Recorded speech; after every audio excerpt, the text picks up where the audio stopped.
Hello guys, চলে এলুম আমার খেলার খবর চ্যানেলে বিগ আপডেট নিয়ে। তো চলো বন্ধুরা, খুব গুরুত্বপূর্ণ আপডেট নিয়ে চলে এসেছি তোমাদের কাছে।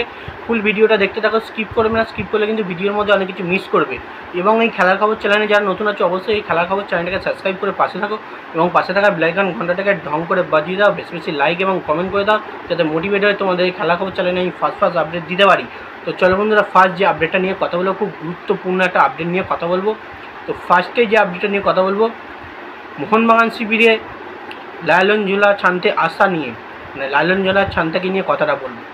তো বন্ধুরা, লায়লন জোলা ছানতের ওপর কিন্তু বড় ধরনের একটা প্রভাব ফেলতে চলেছে মোহনবাগান শিবির। শুধু লায়লন জোলা ছানতে নয়, তার সঙ্গে একটা আপডেট নিয়ে একবারই কথা বলে নেবো আমরা। সেটা হচ্ছে আপুয়া লালতে এবং লায়লন জোলা ছানতে এবং আপুয়া লালতে, এই দুটো প্লেয়ারকে কিন্তু বড় ধরনের টার্গেট করেছে মোহনবাগান শিবির।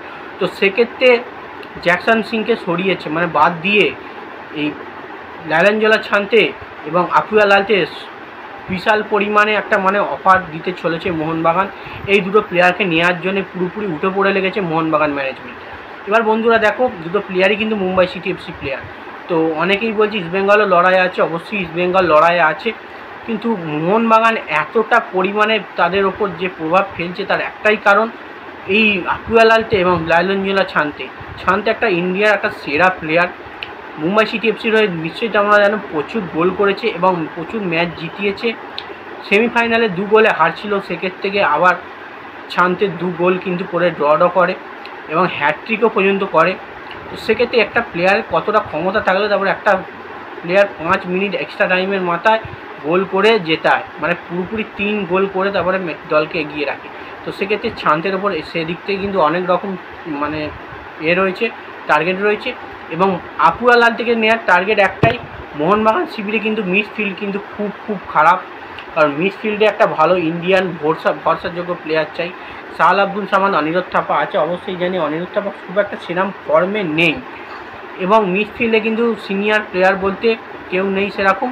এবং অভিষেক সূর্যবংশী আছে, মোটামুটি জুনিয়র প্লেয়ার, সে ভালোই পারফরমেন্স দিয়েছে। তো তাও একটা ইন্ডিয়ান সিনিয়র প্লেয়ার দরকার।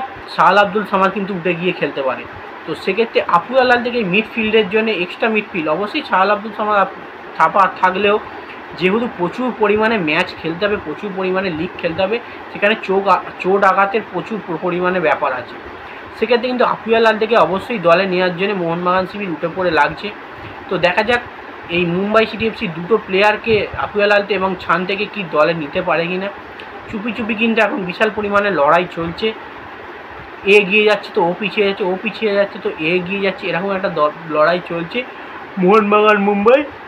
তো দেখা যাক কে লাস্ট পর্যন্ত বাজিটা মাত করতে পারে, কারণ ট্রান্সফার উইন্ডো যেহেতু শুরু হয়ে গেছে, ট্রান্সফার উইন্ডো শেষ হওয়ার আগে কিন্তু সব রকম আপডেট কিন্তু তোমরা পাবে।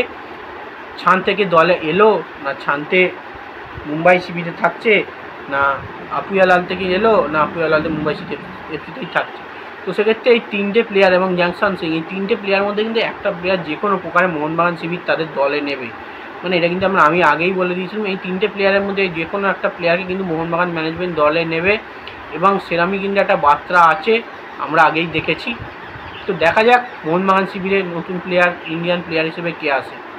তো এবার যে আপডেটটা দেবো, মোহনবাগান শিবিরে ডিফেন্ডের প্লেয়ার ছিল হেক্টর ইউজ থেকে নিয়ে। হেক্টর ইউজ থেকে কিন্তু পুরোপুরি অফিসিয়ালিভাবে বাদ দিতে চলেছে। যেমন বলেছি তোমাদের সকালের ভিডিওতে, হুগো বুমোসকে আনফলো করে দিয়েছে ইনস্টাগ্রাম আইডি থেকে। তো সেক্ষেত্রে কিন্তু হেক্টর ইউজ থেকে কিন্তু আনফলো করতে চলেছে মোহনবাগান ম্যানেজমেন্ট, কারণ হেক্টর ইউজ থেকে আর দলে রাখবে না। বিদেশি প্লেয়ার হিসেবে মোহনবাগান শিবিরে একমাত্র দিমিত্রি পেত্রাতস এবং জেসন কামিংস, যে আগে যারা খেলতো তাদের মধ্যে এই দিমিত্রি পেত্রাতস এবং জেসন কামিংস, এই দুজন ছাড়া আর কোনো বিদেশি কিন্তু প্লেয়ার থাকছে না। সাদিকুকেও বাদ দিয়েছে এবং এবার যে খবরটা আসছে হেক্টর ইউজ থেকে বাদ দেওয়ার কথা চলছিল, কিন্তু এবার পুরোপুরিভাবে বাদ দিতে চলেছে মোহনবাগান ম্যানেজমেন্ট। যখন অফিসিয়ালিভাবে বাদ দিয়ে দেবে তোমরা কিন্তু খবর পেয়ে যাবে, তোমরা জানতে পেরে যাবে, কারণ মোহনবাগান নতুন ডিফেন্ডারের খোঁজে কিন্তু রয়েছে। কারণ অবশেষে নতুন যে head coach Jose Francisco Molina, তো ও কিন্তু নতুন ডিফেন্ডার আনার চেষ্টা করছে, ভালো মানের একটা ডিফেন্ডার, কম বয়সী ডিফেন্ডার যে অনেক দিন ধরে খেলতে পারবে, দলে সুযোগ দিতে পারবে এবং ইউরো বিদেশি আসার কিন্তু খুব বড় পরিমাণে চান্স আছে। কারণ মলিনা কিন্তু স্পেন যে টিম ইউরো খেলছে, অবশ্যই সে স্পেনেরই কোচ, তো দেখা যাক সে স্পেন থেকে কোন প্লেয়ার নিয়ে আসতে পারে বা ইউরো খেলা কোন প্লেয়ারকে ধরে মোহনবাগান শিবিরে আনতে পারে, দেখা যাক।